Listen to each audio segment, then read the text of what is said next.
Welcome back to The Five. So in England, environmentalists are using the arrival of David and Victoria Beckham's newest and fourth child as an opportunity to rail against overpopulation. Is that a hat? Simon Ross from the Optimum Population Trust says having 3 or 4 kids is, quote, just being selfish. He says there's no point in reducing your carbon footprint when you have another pair of feet running around. And that's the math of modern environmentalism. Add a person, kill a tree. A mentality that reveals a fundamental hatred of humanity. Worse, this nut picks a safe target, an extremely rich soccer player and his former wife, a former member of the Spice Girls, my generation's Beatles. See, environmentalists would never say this about a Muslim family. In that sense, it's like animal rights. No one throws paint on rappers for wearing fur. Look, I don't want the Beckhams to reproduce either. They're too damn good looking, and I hate soccer. But I'd rather have them pump out kids than from scolds like Ross. Too bad we can't control the spread of creeps like him.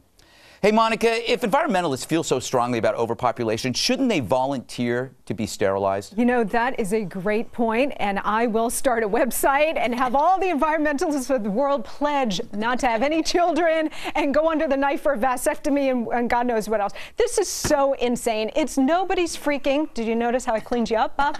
Nobody's freaking business how many children you want to have. By the way, the Beckhams are wealthy. They're not on the public dole to support these kids. Posh Spice is not the Octomom, and they do not live in China with a one-child policy. Well, they can have as many kids as they want. There's good news because through Obamacare you can get sterilization now, which Bob's in favor of. But also, are these environmentalists just crazy? Are they stupid too? The Beckhams live in the United States. They don't even live in England anymore. Did you say the Spice Girls were your Beatles? Yeah. Man, is that sick. And can I just make one subject off of this for a second? Talk about pollution.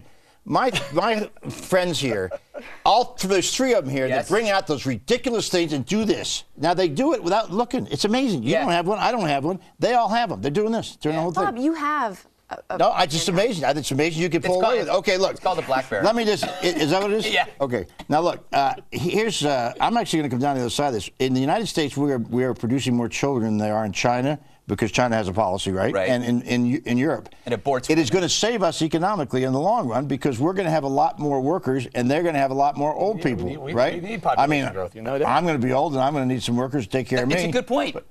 You need them now, Bob. Well, I have them. But the point is that more children, the better. If you got land to put them in. And we live in a free society. Everyone should be allowed to have as many kids, with the exception of, let's say, Bill Maher, the Kardashians, and maybe Casey Anthony, maybe Perez Hilton too. Sorry. My buddy? Yeah, your buddy. Bob, you're done, and right? Grover Norquist. 2? That's it? There's only 2 little Beckles running around? There's only 2. Well, there's not with. I think so. Never mind, Bob. All right, I want to move on. I want to talk about this idea called the UN green helmets. It's a metaphor for environmentalism, more environmentalism. UN Security Council is considering climate change peacekeeping, and they're having a meeting to discuss whether they should intervene in conflicts due to rising sea levels. They actually believe that small island states are going to disappear because of climate change. And there are even people that are saying in this at the UN that climate change is worse than terrorism. Is that amazing, Eric?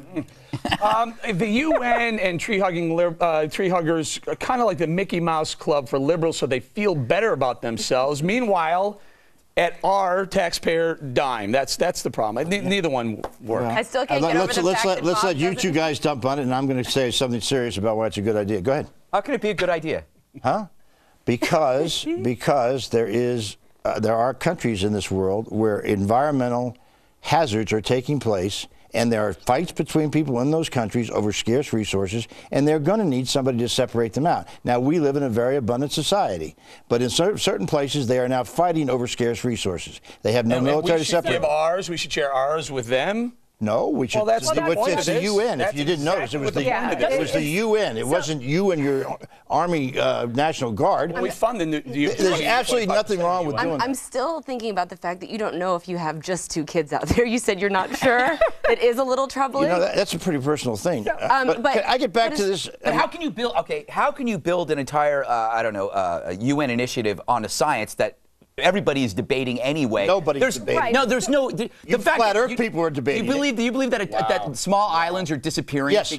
You do. Show me a small island that's disappeared. Well, if or maybe it disappeared, I couldn't show it to you. Exactly. Could I? Well done, my friend. Well played. You got me. The United Nations on Moss Patrol is hysterical. By the way, wasn't Barack Obama the one who said he was going to lower the rise of the oceans and stop it, rendering the United Nations green helmets totally irrelevant? No, listen, if he did that, then Greg could find his island. Kudos, I have to say, kudos to the Germans who actually stood up during this UN meeting, and they said, absolutely not, this is ridiculous. And they're right. I mean, Germany has been there. They've done this green economy thing, and it hasn't worked. Wind and solar has driven up their energy They costs. haven't. It hasn't worked. 7.5%. It has not worked. The man-made climate change science is totally bogus. It is totally bogus, Bob. Totally bogus. We go through 30-year periods of warming and cooling, warming. Oh, and by the way, we're on our cooling trend right now. Yeah, they said it's warming. I got a guy I want you to read. His name's Galileo.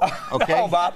Look, I do remember. They would remember. Christopher Columbus fell off the earth. 1975, Bob. You were around at that time. Newsweek had a cover feature article on the impending ice age, the cooling of America, of the world, of the globe. I know, and they were predicted right. The Tea Party came along. All right. On that note, let's move on. All right, we want to hear what you have to say. Yell at Bob, of course. Email us. I yell at him, too. At the5@foxnews.com. We'll be right back.